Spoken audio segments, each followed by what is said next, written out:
मुझे लोग आज शांतदानी सम्राट कहते हैं, पर मेरे सिंहासन तक पहुंचने का रास्ता रक्त से भरा था। मेरे भाई राज्यवर्धन की हत्या ने मेरे भीतर वह आग जलाई जिसने दया को पीछे धकेल दिया। बंगाल के राजा शशांक ने मेरे रक्त को बहाया, मैंने उसका राज्य जला दिया।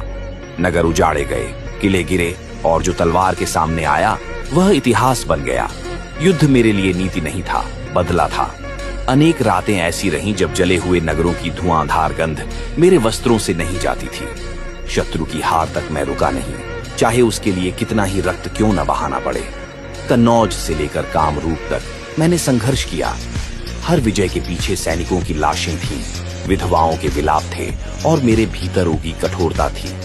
राज्य विस्तार कोई कथा नहीं, वह डर, अनुशासन और निर्दय निर्णयों से लिखा गया लेख था।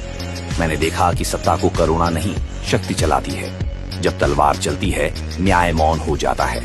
पर समय ने मुझे बदलना शुरू किया। जितनी बार मैंने जीवन छीना, उतनी ही बार मैंने जीवन का मूल्य समझा। युद्धों ने मुझे जीता, पर शांति ने मुझे परखा। बौद्ध धर्म की करुणा मेरे भीतर धीरे धीरे उतरी। वही हाथ जिसने नगर उजाड़े, उसने दान भी दिया।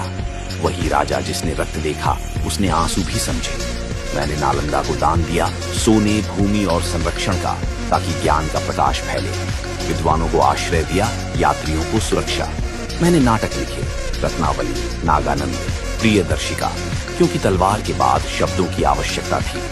उन रचनाओं में हिंसा नहीं, मनुष्यता बोली। मैं हूँ पुष्यभूति वंश का सम्राट हर्षवर्धन, श्री हर्ष, महाराजाधिराज, सकल उत्तरापठनाथ, वह राजा जो युद्ध से उठा और करुणा में ठहरा।